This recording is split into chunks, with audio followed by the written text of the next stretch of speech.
মাত্র কয়েকদিন। ডোনাল্ড ট্রাম্পের দাবি আর কয়েকদিন দেরি হলে পৃথিবীর মানচিত্র থেকে একেবারে মুছে যেত ইসরায়েল। শুধু তাই নয়, তিনি আরো বলেছেন আমেরিকা যদি সরাসরি যুদ্ধে না নামতো তাহলে ইসরায়েলের টিকে থাকাই কঠিন হয়ে যেত।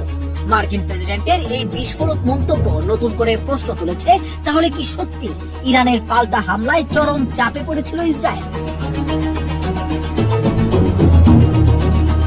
মিশিগানের এক জনসভায় এবং পরে সাংবাদিকদের সঙ্গে কথা বলতে গিয়ে ডোনাল্ড ট্রাম্প বলেন, জানেন কি আমাদের ছাড়া টিকে থাকতে পারতো না ইসরায়েল। আমি যদি জড়িয়ে না পড়তাম আর আমি যদি ইরানের পারমাণবিক কর্মসূচিকে ধুলায় মিশিয়ে না দিতাম তাহলে কয়েক মাস আগেই ইসরায়েলের অস্তিত্ব শেষ হয়ে যেত।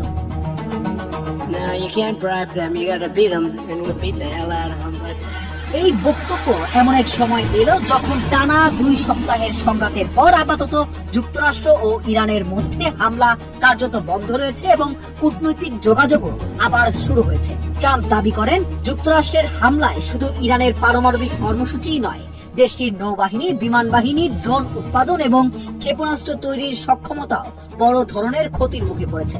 talking to us about making a deal, but if we didn't do it tough, there would be no talk. And all they do is tap everyone along.